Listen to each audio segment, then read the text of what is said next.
Hi hello welcome back to restart. ഇന്ന് നമ്മൾ പഠിക്കാൻ പോകുന്നത് ഫിസിക്സിലെ വൈദ്യുതി, മർദ്ദം, താപപ്രേക്ഷണം എന്നീ ഭാഗങ്ങളിലെ പ്രധാനപ്പെട്ട ചോദ്യോത്തരങ്ങളാണ് കേട്ടോ. PSCയിൽ LDC, LGC, CPO, degree level exam, അതുപോലെ തന്നെ LP, UP, കേട്ടറ്റ്, +2 ലെവൽ എക്സാം എന്നീ പരീക്ഷകൾക്കൊക്കെ ഉപകാരപ്പെടുന്ന കുറച്ച് ക്വസ്റ്റ്യൻസ് ആണ് നമ്മൾ ഇന്ന് ഡിസ്കസ് ചെയ്യാൻ പോകുന്നത്. അപ്പോൾ നമുക്ക് ക്ലാസ്സിലേക്ക് പോകാം. അതിനു മുൻപ് ആദ്യമായിട്ടാണ് നമ്മുടെ ചാനൽ കാണുന്നതെന്നുണ്ടെങ്കിൽ ഒന്ന് സബ്സ്ക്രൈബ് ചെയ്യുക, അടുത്തുള്ള ബെല്ലൈക്കൺ ഒന്ന് എനേബിൾ ചെയ്ത് വെക്കുക കേട്ടോ. ഫസ്റ്റ് ക്വസ്റ്റ്യൻ, വൈദ്യുതി കടത്തിവിടുന്ന വസ്തുക്കൾ ഏവ? വൈദ്യുതി കടത്തിവിടുന്ന വസ്തുക്കളെ നമ്മൾ എന്താണ് വിളിക്കുന്നത്? ചാലകങ്ങൾ എന്നാണ് കേട്ടോ. വൈദ്യുതി എളുപ്പത്തിൽ പ്രവഹിക്കാൻ അനുവദിക്കുന്ന വസ്തുക്കളാണ് ചാലകങ്ങൾ. ഫോർ എക്സാമ്പിൾ ചെമ്പ്, അലുമിനിയം ഇതൊക്കെ എന്താണ്? ചാലകങ്ങളാണ് കേട്ടോ. വൈദ്യുതി കടത്തി വിടാത്ത വസ്തുക്കളെ നമ്മൾ എന്ത് പറയും? ഇൻസുലേറ്ററുകൾ എന്നാണ് പറയുന്നത്. ഓക്കെ, വൈദ്യുതി കടത്തി വിടാത്ത വസ്തുക്കളാണ് ഇൻസുലേറ്ററുകൾ. വൈദ്യുതി കടന്നു പോകുന്നത് തടയുന്ന വസ്തുക്കളാണ് ഇൻസുലേറ്ററുകൾ കേട്ടോ. ഫോർ എക്സാമ്പിൾ റബ്ബർ, പ്ലാസ്റ്റിക്, മരം ഇതൊക്കെ വൈദ്യുതി കടന്നു പോകുന്നത് തടയുന്ന വസ്തുക്കളാണ്. ഓക്കെ, അടുത്ത ക്വസ്റ്റ്യൻ, സർക്യൂട്ടിലെ അമിത വൈദ്യുതി പ്രവാഹം തടയാൻ ഉപയോഗിക്കുന്ന ഉപകരണം ഏത്? സർക്യൂട്ടിലെ അമിത വൈദ്യുതി പ്രവാഹം തടയാൻ ഉപയോഗിക്കുന്ന ഉപകരണമാണ് സേഫ്റ്റി ഫ്യൂസ് കേട്ടോ. അമിതമായിട്ടുള്ള വൈദ്യുതി പ്രവഹിക്കുമ്പോൾ ഫ്യൂസ് ഉരുകി സർക്യൂട്ട് വിച്ഛേദിച്ച് ഉപകരണങ്ങളെ സംരക്ഷിക്കുകയാണ് സേഫ്റ്റി ഫ്യൂസ് ചെയ്യുന്നത്. എന്താണ് ചെയ്യുന്നത്? അമിത വൈദ്യുതി പ്രവഹിക്കുമ്പോൾ ഫ്യൂസ് ഉരുകി സർക്യൂട്ട് വിച്ഛേദിച്ച് ഉപകരണങ്ങളെ സംരക്ഷിക്കുന്നു. ഓക്കെ, അടുത്ത ക്വസ്റ്റ്യൻ, MCBയുടെ പൂർണ്ണരൂപം എന്താണ്? ഇത് ചോദിച്ചിട്ടുള്ളതാണ് കേട്ടോ. മിനിയേച്ചർ സർക്യൂട്ട് ബ്രേക്കർ എന്നാണ് MCBയുടെ ഫുൾ നെയിം. ഓക്കെ, അമിത വൈദ്യുതി പ്രവാഹം ഉണ്ടായാൽ സ്വയം ഓഫാകുന്ന സുരക്ഷാ ഉപകരണമാണ് MCB. ഓക്കെ, ഫ്യൂസിന് പകരം ഉപയോഗിക്കുന്ന ആധുനിക സുരക്ഷാ സംവിധാനമാണ് MCB കേട്ടോ. അമിത വൈദ്യുതി പ്രവാഹം ഉണ്ടായാൽ സ്വയം ഓഫാകുന്ന സുരക്ഷാ ഉപകരണമാണ് MCB കേട്ടോ. Miniature circuit breaker. അടുത്ത ക്വസ്റ്റ്യൻ, വൈദ്യുതി പ്രവഹിക്കുന്ന ചാലകത്തിന് ചുറ്റും കാന്തിക മണ്ഡലം രൂപപ്പെടുന്നു എന്ന് കണ്ടെത്തിയത് ആരാണ്? വൈദ്യുതി പ്രവഹിക്കുന്ന ചാലകത്തിന് ചുറ്റും കാന്തിക മണ്ഡലം രൂപപ്പെടുന്നു എന്ന് കണ്ടെത്തിയത് ആരാണ്? ക്രിസ്റ്റ്യൻ ഈസ്റ്റഡ് ആണ് കേട്ടോ. ക്രിസ്റ്റ്യൻ ഈസ്റ്റഡ് ആണ് അങ്ങനെ കണ്ടെത്തിയത്. 1820 വൈദ്യുതിയും കാന്തികതയും തമ്മിലുള്ള ബന്ധം ആദ്യമായിട്ട് കണ്ടെത്തിയത് ഈസ്റ്റഡ് ആണ് കേട്ടോ. 1820 കേരളത്തിൽ ഏറ്റവും കൂടുതൽ വൈദ്യുതി ഉൽപ്പാദിപ്പിക്കുന്ന വൈദ്യുത നിലയം ഏതാണ്? ഇടുക്കി ഹൈഡ്രോ ഇലക്ട്രിക് പ്രൊജക്റ്റാണ് കേട്ടോ. ഇടുക്കി ജലവൈദ്യുത നിലയമാണ് കേരളത്തിൽ ഏറ്റവും വലിയ ജലവൈദ്യുത പദ്ധതി. ഓക്കെ, യൂണിറ്റ് വിസ്തീർണമുള്ള പ്രതലത്തിൽ വാതകം പ്രയോഗിക്കുന്ന ബലം എന്താണ്? യൂണിറ്റ് വിസ്തീർണമുള്ള പ്രതലത്തിൽ വാതകം പ്രയോഗിക്കുന്ന ബലമാണ് വാതകമർദ്ദം കേട്ടോ. മർദ്ദം = ബലം ബൈ വിസ്തീർണം, അതായത് pressure = force divided by area എന്നതാണ് ഒരു ബേസിക് കോൺസെപ്റ്റ് എന്ന് പറയുന്നത്.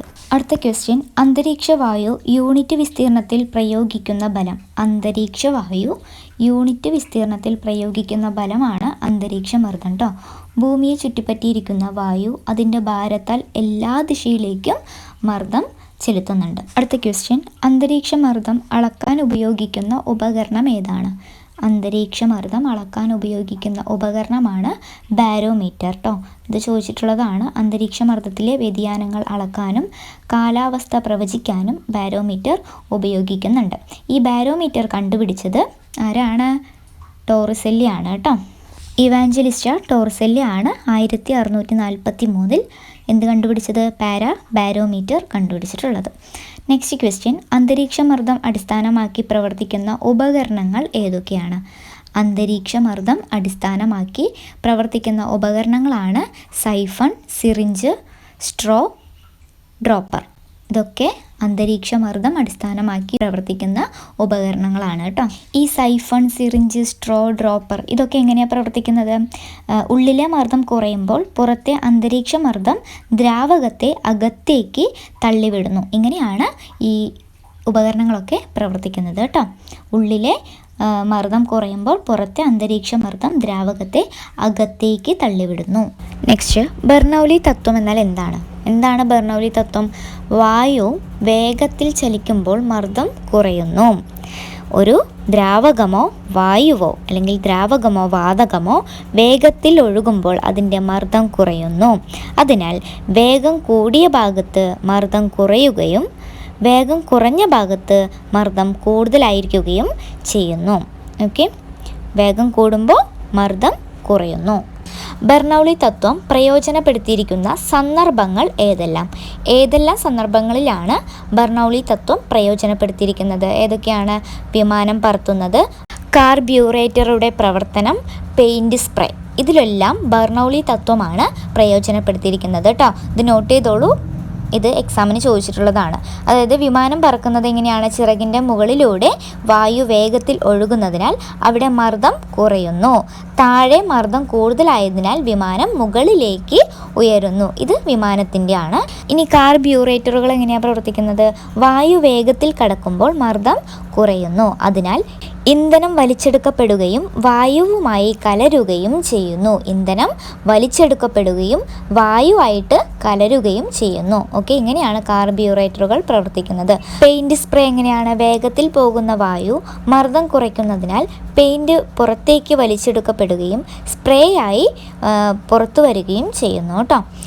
ഇങ്ങനെയാണ് വേഗത്തിൽ പോകുന്ന വായു മർദ്ദം കുറയ്ക്കുന്നതിനാൽ പെയിൻറ് പുറത്തേക്ക് വലിച്ചെടുക്കപ്പെടുകയും പിന്നെ സ്പ്രേ ആയിട്ട് പുറത്തു വരികയും ചെയ്യുന്നു. ഓക്കെ, അടുത്ത ക്വസ്റ്റ്യൻ, ഒരു ദ്രാവകം പ്രയോഗിക്കുന്ന മർദ്ദം എന്താണ്? ഒരു ദ്രാവകം പ്രയോഗിക്കുന്ന മർദ്ദമാണ് ദ്രാവകമർദ്ദം കേട്ടോ, ലിക്വിഡ് പ്രഷർ എന്ന് പറയുന്നത്.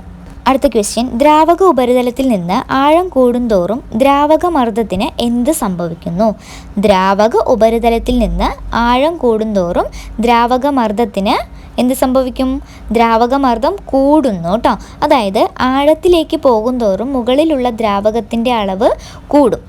അതിനാൽ താഴെയുള്ള ഭാഗത്ത് കൂടുതൽ ഭാരം അനുഭവപ്പെടുകയും മർദ്ദം വർദ്ധിക്കുകയും ചെയ്യുന്നത്. ഫോർ എക്സാമ്പിൾ, നമുക്ക് കടലിൻ്റെ അടിത്തട്ടിൽ മർദ്ദം വളരെ കൂടുതലാണല്ലേ. അതുപോലെ തന്നെ ഡാമിലെ ഈ അണക്കെട്ട്, അതിൻ്റെയൊക്കെ അടിഭാഗം മുകളിലെ ഭാഗത്തേക്കാൾ എങ്ങനെയായിരിക്കും? കട്ടിയുള്ളതാണ്. അത് ഈ ഒരു കാരണം കൊണ്ടാണ് കേട്ടോ, ദ്രാവകമർദ്ദം കൂടുന്നത് കൊണ്ടാണ്. അടുത്തത്, താപം ഒരിടത്ത് നിന്ന് മറ്റൊരിടത്തേക്ക് പ്രവഹിക്കുന്നത് അറിയപ്പെടുന്നത് എന്താണ്? താപം ഒരിടത്ത് നിന്ന് മറ്റൊരിടത്തേക്ക് പോകുന്നത് അറിയപ്പെടുന്നതാണ് താപപ്രേക്ഷണം, ഹീറ്റ് ട്രാൻസ്ഫർ എന്ന് പറയുന്നത്. ഒരു വസ്തുവിൽ നിന്ന് മറ്റൊരു വസ്തുവിലേക്കോ ഒരു സ്ഥാനത്ത് നിന്ന് മറ്റൊരു സ്ഥാനത്തേക്കോ താപം സഞ്ചരിക്കുന്ന പ്രക്രിയയാണ് താപപ്രേക്ഷണം. ഓക്കെ, അടുത്ത ക്വസ്റ്റ്യൻ, തന്മാത്രകൾ താപം സ്വീകരിച്ച് തൊട്ടടുത്തുള്ള തന്മാത്രകളിലേക്ക് താപം കൈമാറ്റം ചെയ്യപ്പെടുന്ന രീതി ഏതാണ്? ചാലനമാണ് കേട്ടോ, കണ്ടക്ഷനാണ്. തന്മാത്രകൾ താപം സ്വീകരിച്ച് തൊട്ടടുത്തുള്ള തന്മാത്രകളിലേക്ക് താപം കൈമാറ്റം ചെയ്യപ്പെടുന്ന രീതിയാണ് ചാലനം എന്ന് പറയുന്നത്. ഇതിൽ തന്മാത്രകൾ സ്ഥാനം മാറുന്നില്ല കേട്ടോ. ഇവിടെ തന്മാത്രകൾ എന്താണ്, സ്ഥാനം മാറുന്നുണ്ടോ? ഇല്ല. പക്ഷെ എങ്ങനെയാണ് അവർ താപം കൈമാറുന്നത്? അവ സ്വന്തം സ്ഥാനത്ത് നിന്നുകൊണ്ട് തന്നെ അടുത്ത തന്മാത്രയിലേക്ക് എങ്ങനെ ഇളകിയും അല്ലെങ്കിൽ വിറച്ചിട്ടൊക്കെ അടുത്ത തന്മാത്രയിലേക്ക് താപം കൈമാറുകയാണ് ചെയ്യുന്നത്. അവിടെ സ്ഥാനം മാറുന്നില്ല.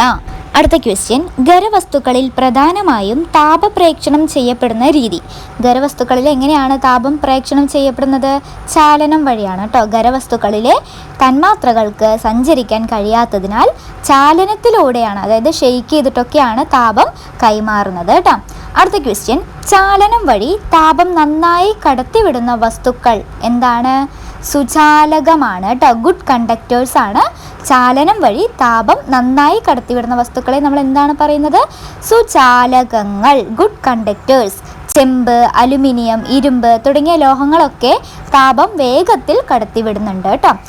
അടുത്ത ക്വസ്റ്റ്യൻ, ചാലനം വഴി താപം കടത്തി വിടാത്ത വസ്തുക്കളെ നമ്മൾ എന്ത് പറയും? കുചാലകങ്ങൾ, പുവർ കണ്ടക്ടേഴ്സ് എന്നാണ് പറയുന്നത് കേട്ടോ.